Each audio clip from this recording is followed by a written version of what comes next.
Do you still play the oboe? And why the oboe?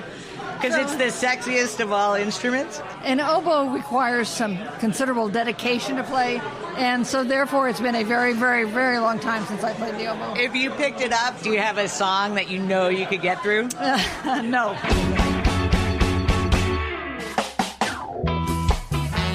Welcome to Lunch with Shelley, the podcast featuring conversations with colleagues, friends, family, business leaders.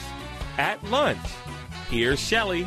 Hello and welcome to the latest episode of Lunch with Shelley. I am really excited about our guest today. She is Susan Page, a journalist, political commentator, biographer, and the Washington, D.C. bureau chief for USA Today. She is an incredible woman who writes about incredible women and most recently wrote The Rule Breaker, The Life and Times of Barbara Walters.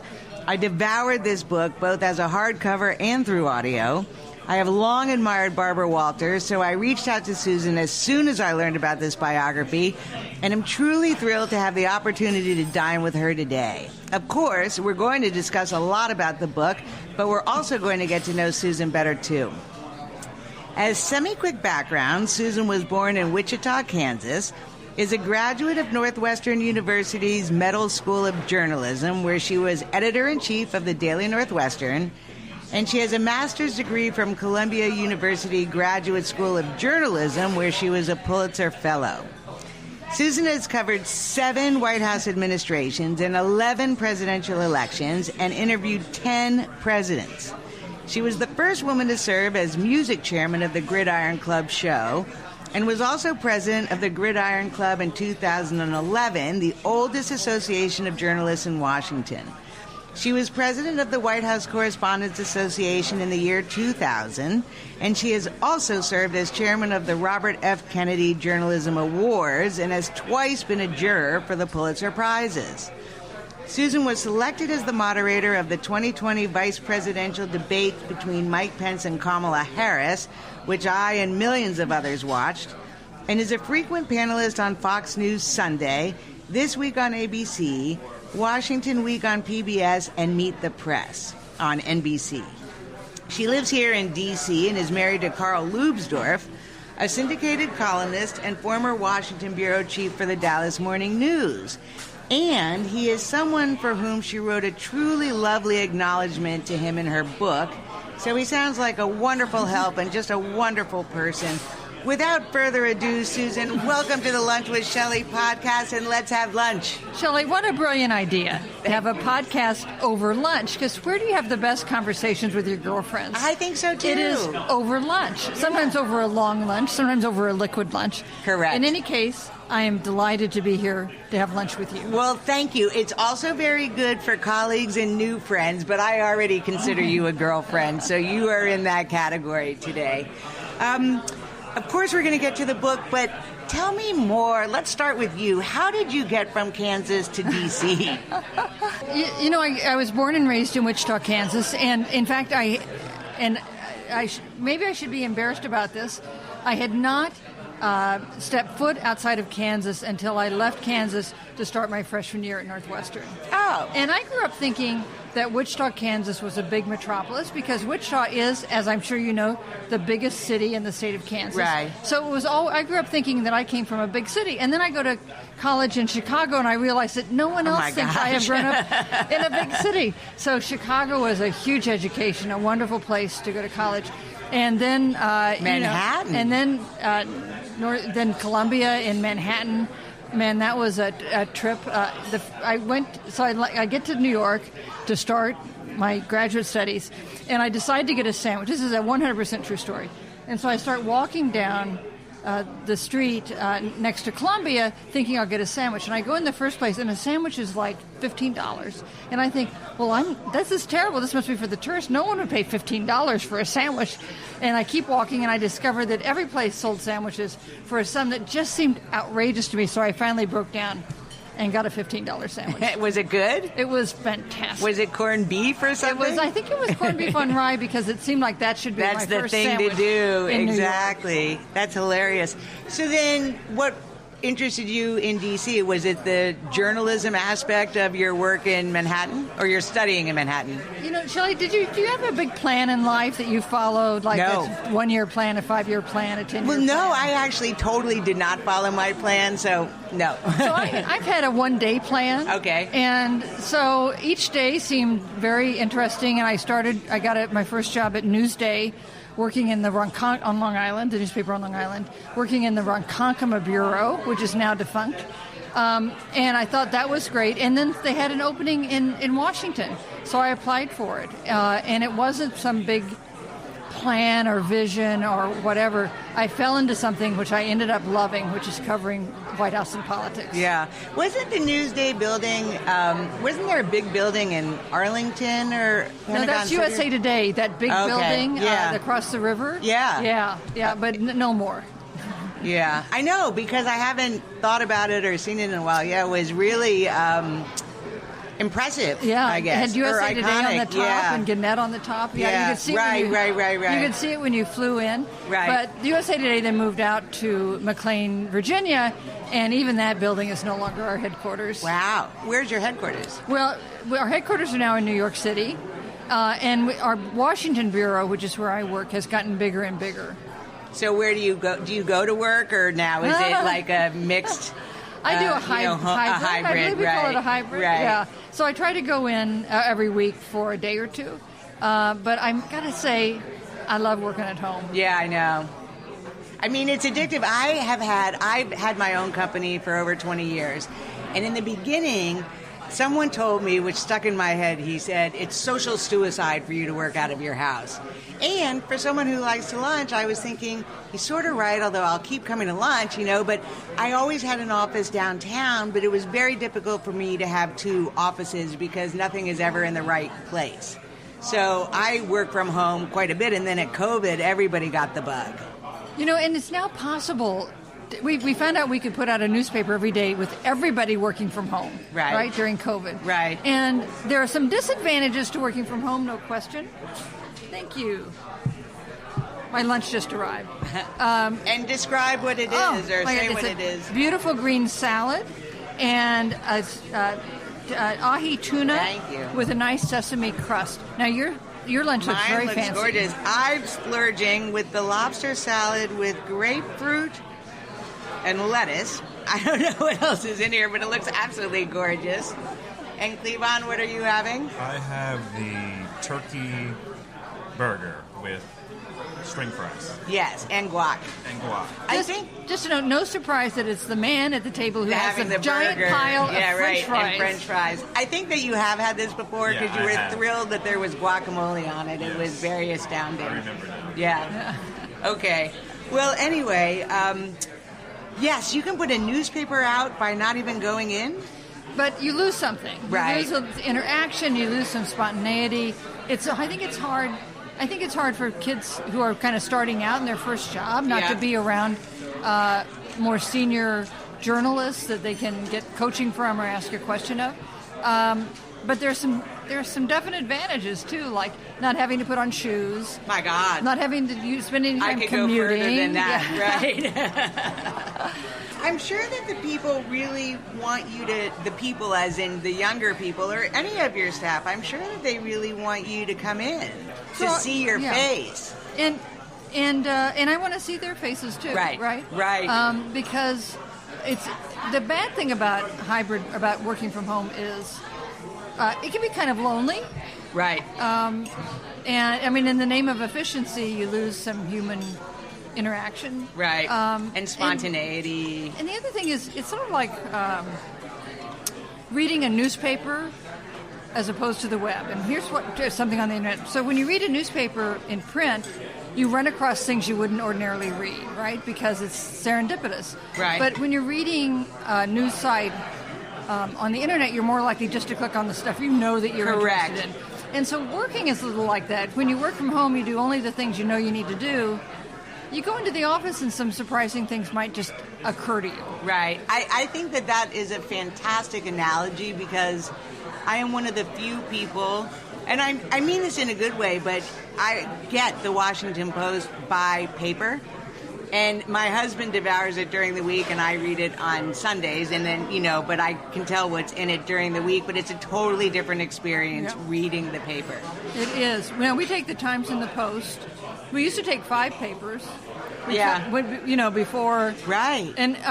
But we found our kids who were then, like in high school, and were interested in the news, would walk by the print editions that we had all over our library and go to the computer to read the exact same thing online because they just don't get what's good about a print edition. It's a completely different generation. Yeah. I mean, when I started out, I worked for my buddy David Carmen, and then I worked for Jack Kemp at HUD, and then I worked for Michael Boskin. This is all an HW at the Council of Economic Advisors. And my job was to read 6 papers a day, and I loved it. And what's above the fold and what's below the fold is so fascinating. Plus, I did like the ads, I mean, they were really much better, too. Everything was fatter and interesting, and it was interesting to see what the placement is. And online, you lose that whole feeling, I think, of what's so important, or what did the publishers think was the most important thing. It made print editions make newspaper editors more powerful because they decide what's going to lead the paper, what's going to be on page 1, how big is that headline going to be, what's going to be on page B30. Correct. And the internet is very equalizing. It makes every person who's reading it their own editor. So is that good or bad? So it's good and bad. Good and bad, it's like people should have some control over what they want to read. But you lose something, I think, when you don't run across things that you wouldn't think would interest you, and maybe they do. Right. You're listening to Lunch with Shelley. Well, as you know, we ramble, but I think I'm going to ask you this totally out of order. But speaking of editors, I wanted to talk to you, of course, about Barbara Walters' experience with sexism, but I was struck by the newsroom yesterday, or the reports coming out of the Washington Post newsroom yesterday, and there were some implications, and we can edit this out if you want, but there were some implications that letting Sally go was a sexist act. So Sally's a friend of mine, and I think she's great. And I am unencumbered with any information about what's going on in the Post. But I will say... That's a great way to put it. I will say I was surprised that the 4 top leaders at the Post are now all white men. And that's the way it used to be, but it's not the way it's been for a while. And especially not in a city where... a city that has an enormous black population, a huge foreign population, where women have many very powerful positions, so that surprised me a little. What did you make of that? Well, I thought that it was disappointing, and I too am unencumbered by any information other than what I read in Politico. But because I've been so inculcated in Barbara Walters' life, I think I paid a little bit more attention to it because it seemed sudden, and it seemed that Politico made a point of saying that the women in the newsroom were aggravated, and aggravated could be synonymous with a lot of other words, but that they were the ones that stood up and said, this isn't right, and Sally seemed to be sort of quiet about it, but then today in Politico, the men had already moved into her office. It was a little coup. It was fast, because it leaked out Sunday night. That's why they announced it on Sunday night. Right. From the New York Times. On Monday, it was done. Right. So that is pretty fast. In Barbara Walters' time, it would have caused no stir at all for 4 white men to be in charge of any of the newsrooms where she worked. In fact, it would have been considered extraordinary if there was somebody there who was not a white man. And that was one reason she was so remarkable, because she did not have any model. Nobody had ever done what she did. And what she did was just see a job she wanted and push her way into it, even though no woman had done it before. And none of the men there, as a general rule, wanted her to succeed. Nobody was welcoming her saying, oh, good, here comes Barbara Walters, let's give her a big job. quite the reverse. She faced just unbelievable resistance, sexual harassment, minimal expectations, right. The things that were familiar to women of that day, in which not that we have none of that now, but we don't have anything like what she faced. Well, completely, and sort of bringing this back to you, because I am equally fascinated with you. How did you, or what was, I have faced sexism since I got to Washington, or since I became a career person, and I imagine you did too. So to get to the level that you're at, was it something terrifically overt to you that you were facing sexism, or did it just seem like this was the norm, and like Barbara Walters, you're just going to put your head down and muscle through? It didn't. Of course, once in a while, incidents of sexism, obviously, but because who hasn't? But I think I just ignored it. I mean, I think I just did the best job I could, and then tried to do the next best job I could, and if I saw something that looked like it would be fun to do, try to do that. So this may be an example of cluelessness, but maybe it's helpful cluelessness, because I've never thought it was like such a big problem, and I've never thought it was such a big deal when I got jobs I did. The fact is, the jobs I've gotten, mostly there was some woman there before me. You're kidding. When I first started covering the White House for Newsday, actually, maybe that's not true. Of course, when I first started covering the White House for Newsday, Helen Thomas was the dean of the White House Press Corps, so she was a huge example. But there were only two of us who were women who were White House beat reporters for newspapers.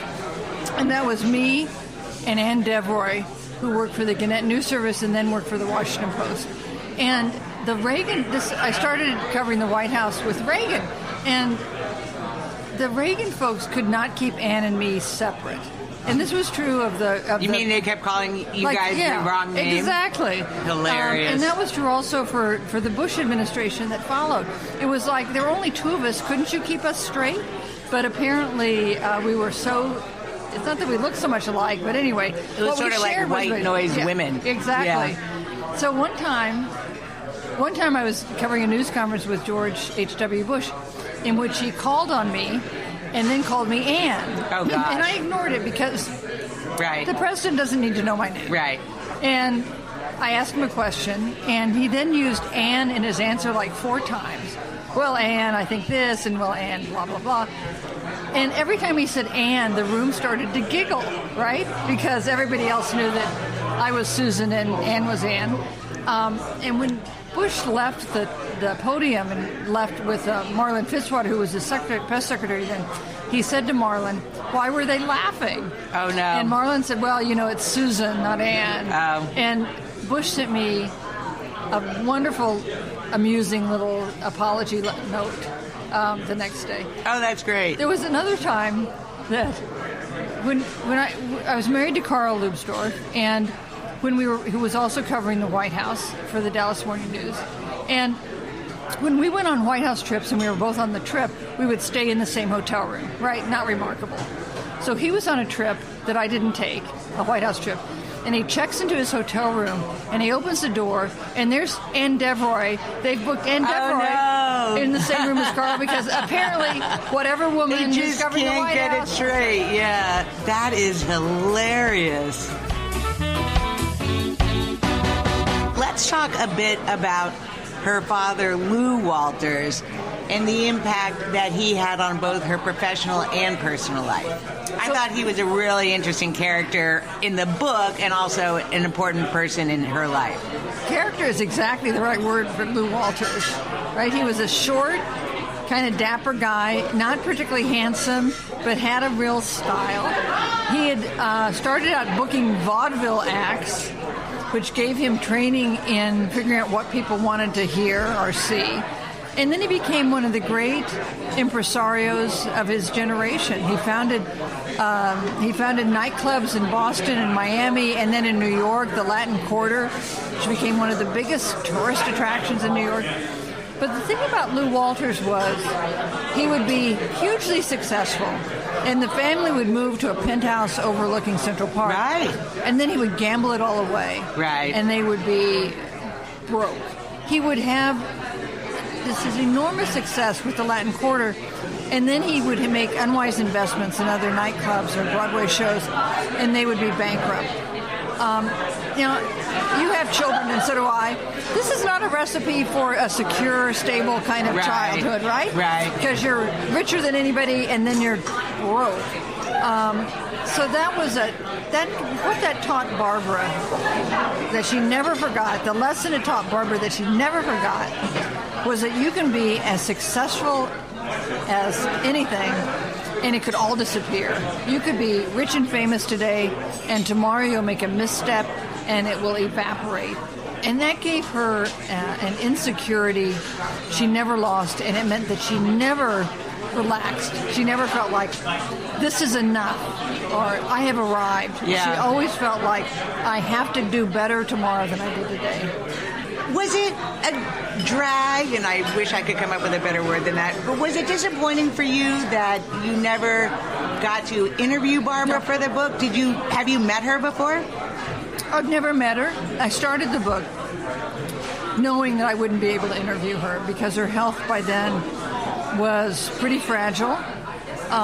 She had both mobility problems. She was then using a wheelchair, and also she had some cognitive decline. Right. So I went into it with my eyes wide open that I wouldn't be able to interview her, and that was disappointing. I was lucky in two ways. One is that Barbara Walters did 100,000 interviews over her life. So interviews of other people, but also interviews about herself. So that was a huge resource, just a trove of interviews she had done. The other thing was, and one reason I thought this was a good moment to do a Barbara Walters biography, was that the people she worked with and the people who worked for her are still around. So I could interview them. And I interviewed them. Tell me if you can guess why. I interviewed them by date of birth. Why? To see who was going to go first? It's so morbid. So I've learned this in my two previous books. I made a list of the most crucial people to interview. That's very smart, though. And then I looked up their dates of birth on Google, and that's the order I went after them. And three of the people who were the most crucial interviews, Dick Wald and Bill Getty and Al Weston, were among the first people I went to interview. All of them died months later. You're kidding. So I felt fortunate. Lucky, yeah. That had happened. That's so clever. So there was no biography. There was no real biography of Barbara Walters. And if you waited much longer, you would have lost that whole generation of people who could talk about her. So that's why you chose her? I thought she was important. I thought she was consequential, that she'd had an impact. I also thought she was confusing. I didn't really understand her. I didn't think people had a fix on what she was like or what drove her or what price she paid for her ambition. Right. So those were the two reasons I wanted to do her. Well, tell me, and everyone, what is it like to start these endeavors? How long does it take, and how exactly do you do it? I'm fascinated. Because this is your third one. Yeah. And this was a big book. Yeah. So, long and important, yes, and all of those things. It's very heavy to carry. With any project like this, you just jump in and start. And for maybe a year, I felt like I was swimming in very deep waters. And then you begin to think, I understand this about her, or I understand that, or this is important, I need to do more reporting about this. So by the end of it, you feel like you understand her as well as anybody could. Right. But there is that point at the beginning where you think, oh my God, what have I done here? But so does that mean it takes you 3 years to completely do this? So it took me about 2.5 years to do this. And that's about as fast as I could have possibly done it. Yeah. And did you take a leave from USA Today, or you basically had two jobs? So I took a half-time leave for USA Today. So I worked half-time for USA Today, and that left me with the time I needed to work on the book. And were most of your interviews in Manhattan, I guess, or California? Were any of them over lunch? Some of them were over lunch. My interview with Dick Wald, who was the president of NBC News and later became a top executive at ABC News, that was over one of those fancy New York clubs over lunch where you're not supposed to take notes. Oh, or run I remember you said that. Yeah, it's like the Metropolitan Club. You can't have cell phones. Yeah. So mostly I interviewed, and you could sit in the coat closet lobby and run a tape recorder. So most of the interview I did then. But then we went up and had a very nice lunch. You're listening to Lunch with Shelley. What do you think of Barbara Walters' style, and what do you consider to be your style when you interview? Well, the thing that I admire about Barbara Walters' interview style is how prepared she was. Right. She was meticulously prepared. She read everything she could read. And then she would spend all this time brainstorming about what questions to ask and how to phrase them and what order should they be in. Right. And, this is a bigger deal for TV reporters than print reporters because we can put the interview questions in any order we like when you're writing a story about having interviewed somebody. But in TV, you're supposed to have a kind of narrative arc. And she was very attuned to that, very attuned to what do I start with, what makes them relax and get started, what do we build to, what is the big question that everybody wants me to ask. Right. And she would spend a lot of time trying to figure out what that was and how to ask it. For Monica Lewinsky, for instance, the biggest interview she ever did, right. The highest rating interview on a single network in the history of television. Wasn't it something crazy like 40 million, or was it higher than that? 70 million I people wanted to say 70, but it actually sounds untrue. Sounds ridiculous, yeah. right? I think that the question that she asked, that question was, do you still love him? Yeah, right.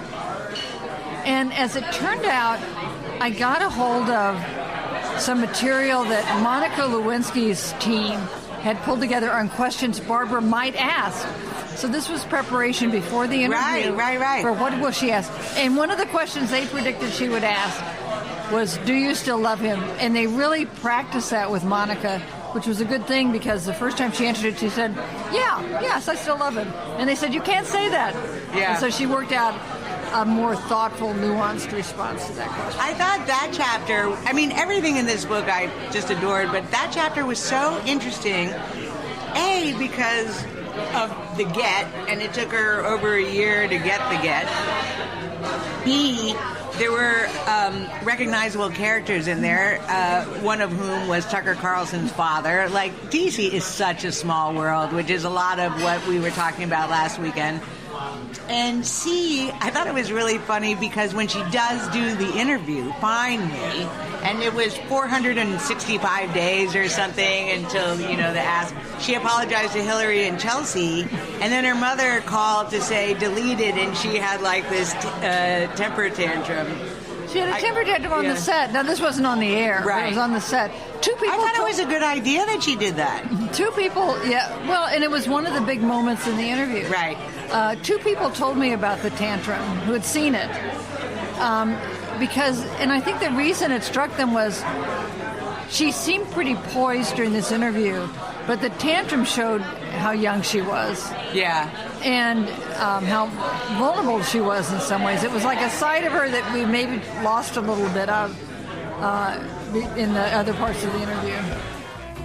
You're listening to Lunch with Shelley. I adore that you, thank you for bringing that up because I am not a huge fan of The View now, but I was terrifically intrigued by it then. But what you wrote about, which is so incredible, is that in her 70s or her late 60s, she started The View. 67. And she was, what you admired in the book about her often, is that she was the first woman to marry journalism with entertainment. which I like that nexus of, and you went through great lengths about talking about particularly a lot of men who eschewed that notion or eschewed her credentials because journalism was supposed to be absolutely on one side of the ledger. But I liked the mix, and she liked the mix, and then she ended up making a small fortune from it. You know who liked the mix? The public liked the mix. Right. And there was a big debate with Barbara at the time, and even now, was she a journalist? Because, now, obviously she was a journalist when she interviewed Castro, or when she had the first sit-down with the leaders of Egypt and Israel. No question, those are journalistic things to do. But she also spent a lot of time interviewing movie stars and singers and notorious murderers. Right. And she thought they were all interesting. And people like Walter Cronkite took a pretty contemptuous attitude toward that. They saw her not as a journalist, but as an entertainer. But she blurred that line because she didn't recognize it. She didn't think there was a big divide between the two. And also, to your point, you're right, the network presidents were thrilled because she was bringing in the ratings. Absolutely. And it's all, I guess, about the ratings. I mean, like with a podcast, it's all about the numbers. It was like her dad. He filled the Latin Quarter with people because they wanted to see the Axie book. Right. And she was doing, in a way, the same thing, but doing it on television. I think it is so incredible that she knew all of these famous people like Milton Berle and, well, you could go down the litany of people, but I thought it was an incredible way for her to start her life, surrounded by, I mean, who were the other comedians? It was a who's who in that day. Dean Martin, Martha Ray. She said that what that taught her was she'd be backstage at the nightclub. So she would see these entertainers when they were on the stage in the spotlight, being very much in command. But she would see them backstage, too, when they were maybe feeling vulnerable or sad or defeated or worried. And it gave her a sense of how three-dimensional celebrities are, too. So she was never, I think, at awe of celebrities because she grew up with them. But she also saw them as people beyond what you saw when they were in the spotlight on the stage. Can you believe, like, how far you've come, though? I mean, of course, we'll get back to Barbara, but your resume is extraordinary, and I could have gone on and on, but I'm trying to make introductions shorter. But good God, I mean, being president of the Gridiron Club, that's not really a chick job. What did you wear? I guess you could wear a gown and all the men wear a white tie. Right. Yeah. Black one shoulder. Nice. And when I was president of the Gridiron, Barack Obama was president, so I sat next to him. So he looked really elegant. Of course. Yeah, in white tie. Right. But, I mean, was that like an incredible call when someone was like, hey, this is your year? Well, the Gridiron Club is steeped in these ancient traditions. And that was fun. Being elected president of the White House Correspondents Association, that was good. Both of them are huge. But I don't know. I sort of feel like I've done these things that have been the result of hard work, but also great opportunity and assistance from others, and all things I wanted to do. I mean, the luckiest thing is, I think, in my work, I've kept doing things I really like to do. And if you can figure out what that is, you are the luckiest person in the world. Well, what is it that you really like to do? I really like to do journalism. I like to go see things and then explain them to people, or research things like the life of a big figure and try to figure out what made him tick. That is like the most fun in the world. Well, so what is next for you then? Do you have another project in mind? Well, I would like to. I'm covering this campaign this year. It's the 12th campaign I've covered, so that seems like a lot. So I would like to survive covering this campaign. Right. I'd like to do another book.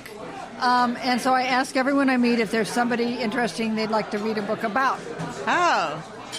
Cleavon, you can play. I don't have anybody off the cuff. Like, is anybody you think, oh, this person's so intriguing, and I don't know anything about them? Do you think you could interview the Dalai Lama? Wouldn't that be fun? I know. I went to an event at AEI where I was as close to the Dalai Lama as I am to you. You're kidding. But shaking hands with him required really pushing your way up there, so I didn't do that. But I was very close. Well, I mean, you should have just stuck out your hand because we're so close to each other. He had such a nice aura. I was going to ask you. Like, just joyful. Yeah. You know who else did? People sometimes ask me, who's your favorite interview that you've ever done? Would you like to ask me that question? Yes. Who is your favorite interview? Well, this will surprise you. So I've interviewed all these presidents, and that's been great, but my favorite interview was in 2000. I interviewed Stephen Hawking, wow, the physicist, who he was kind of like the Dalai Lama. Does that sound ridiculous? But, he's almost totally disabled, and yet he had this incredible life force about him, and he was kind of funny. I don't think that sounds crazy. I mean, I think that's fascinating, but you know who have been so great, although he did his own autobiography, not along those lines, but Charles Krauthammer. Yeah. I really liked him. I can't believe that William Safire showed up in your book with Barbara. I mean... An early boss? Yeah. I used to love him. Yeah. I mean, he had a column, William Safire, so before you. He was a genius. There really are 100 people in the world, and we keep running into each other. My God, I know, it's very incestuous. Well, speaking of this election... Donald Trump showed up in Barbara's life so often. And I can't believe that the Rosie thing, I knew that Trump and Rosie O'Donnell didn't get along, but I didn't realize it had gone on for that long. No. Yeah, a big furor on The View when Rosie O'Donnell spoke in a very negative way about Trump. And Barbara wasn't on, Barbara, who knew Trump well and over years, Barbara went to his wedding. He came to the party celebrating her wedding. They were both part of kind of New York society. Called Barbara to complain, and it caused this enormous controversy that contributed to Rosie leaving the show. Right. Well, she didn't come off, I didn't think, I keep using the word empathetic or sympathetic. She seemed pissy. She seemed wounded, didn't she? Yeah. Kind of. But also like in attack mode, and when she attacked Barbara, I thought that was unnecessary. So she wrote a book that had some stuff about Barbara that really Barbara hated, about how she was getting older and it was time for her to step back. Yeah. And, and that was only when she was in her 70s. Oh, only in her 70s. Yeah. But she wasn't wrong. And it was the kind of, there was a point where Barbara her friends had to tell her, you're going to put at risk this giant reputation you've built if you make some big mistake on the air. And it was hard to convince her to do that because she never wanted to be off the air. She always wanted to be on the air. And in the end, which is so somewhat hackneyed, I mean, I'm in this sandwich generation where my parents are getting older, my kids are getting older. I think that's a sandwich. I mean, I know that's a sandwich, but that's the bottom half. And you have children you take care of and parents. Right. That's what it is. But it's always the fall. And with her, it was at the British Embassy. Yeah. So she fell. She banged her head. Yeah. She had stitches. But it was really a traumatic brain injury that had repercussions over the years that followed. It was a very serious injury in a way that wasn't acknowledged at the time. Right. But my point is just... because sometimes I would talk to you if I was listening. I would be on my walk like, oh my God, that's so funny, or something. Down. Right. And then I happened to be reading the part of the fall, and I also exclaimed out loud because when you hear that someone falls or they're getting their hip done, you think, oh, it's the beginning, even if the child is like, no, the doctor says it's going to be okay. Yeah, it's hard. It happens to a lot of older people. A fall is the beginning of it tips you over. Right. And her daughter, Jacqueline, was not in any of the last chapters. Did Jacqueline visit that often, or she was in Florida for most of it? She visited her mother, and she had kind of a very rough relationship with her mother at times, but they reconciled at the end. Right. I think they had a pretty good relationship by the end. But Jacqueline's extremely private person, and in some ways not a good fit with Barbara. Like, Jacqueline loved to be outdoors and in the wilderness, and didn't graduate from college, and didn't have big professional ambitions, and didn't care about things like fashion and the news and the things that Barbara cared about so much. Well, someone was quoted in the book as saying, if Barbara Walters was Chanel, Jacqueline was fleece. Yeah. With Barbara Walters passing, or the last chapter of the book, it's not inconceivable, but it just made me a little sad that the people that were around her mostly were people that she was paying for to be in her care, and that she was so isolated. And her tombstone says, as you know, no regrets. Great life, no regrets. But do you find anything from the way that she ended her life? Do you think that it represents that people, or women in particular, can't have it all? What do you take from the way that she left Earth? So she put no regrets on her gravestone. And I think she probably never acknowledged any regrets. I don't think that means she never felt any regrets. In that, I think she regretted she didn't have more children. She regretted she wasn't kind of in the comforted by the circle of family and friends that we hope for ourselves, especially at tough times. I mean, she had good friends, but she had this image of herself as this hard-driving TV star. So when she became something else, when her health began to fail, she was using a wheelchair, and she was missing a step, she didn't want anyone to see her in that state. So even people who'd been very close to her, she wouldn't let them come over. Yeah. And that meant that she was surrounded by her chief of staff, her caregivers, her daughter when she visited, and almost no one else.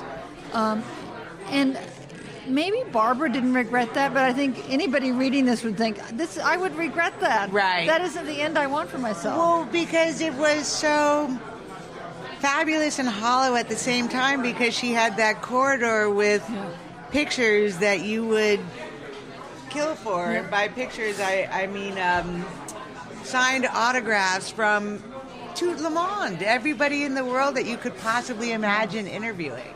She loved interviewing famous people. She loved being at galas and being at the best table. She liked people talking about her. One thing she liked about The View was people saw another side of her, a more casual human side of her. And then at the end, she really had none of that. Yeah. I feel like sort of it's partly women of her age, though, because there's, my mother would never go out without makeup. The way that I go out at my age is crazy, but sans makeup, sweatpants, I'm running to CVS, and of course, dollars to donuts, that's when you run into someone. But women of a certain age would never go out without their face on. Well, also... Or even go downstairs for breakfast, Barbara would say if she hadn't been so relentless, she wouldn't have done what she did. Right. And I think that's right. I think, we talk about work-life balance these days. She didn't see the possibility of work-life balance. And any time it was a question of her family or her work was going to come first. Yeah. Since we're at lunch, yes. And I can't be a lunch podcast without asking you, if you could have lunch anywhere in the world, where would it be and who would you be dining with? Well, I think it would be the Peacock Cafe, and I would be eating with you. That's now, my lovely. second choice might be an outdoor cafe in Paris, and I'd be eating with my husband. I imagine. And what would you be eating? I'd be eating white wine and French cheeses. I am such a cheese buff. Is that your favorite food? It is. Cheese? What's your second favorite food? Or what would be your last meal? Do you ever think about that? My last meal? Yeah. What a cheerful thought. Well, actually, what would be your perfect meal? I mean, a perfect meal for me would be something casual and outdoors. It wouldn't be some fancy 6-course thing. It would be a meal with friends on a sunny day. One last question. Do you still play the oboe? Ah. And why the oboe? Because it's the sexiest of all instruments? Obviously, the perfect. I played the oboe because that's an instrument my mother gave me in the 3rd grade. But I love the oboe. The trouble with the oboe is not like a guitar that you can pick up and strum.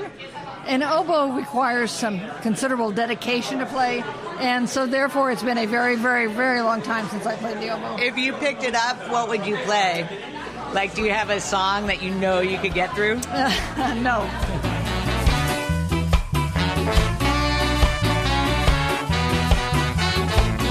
Susan, thank you so very much for your very precious time. I have had the best time. I've been so looking forward to it, and sometimes when you look forward to something, it's not quite as great. You were greater. You couldn't be kinder. You couldn't be more interesting, and I love your book. Everybody should read it. It's called Rule Breaker, The Life and Times of Barbara Walters. It's fascinating, and it was so well written. As I told you, I listened to it via audio, and I read it. I am so grateful that you're here. I hope you enjoyed your lunch. Lunch was great, and the conversation was even better, Shelley. Thank you. Thank you so much. I hope, listeners, you all enjoyed this. Check out other episodes at www.lunchwithshelley.com or wherever you get your favorite podcasts. And in the meantime, peace, love, and lunch.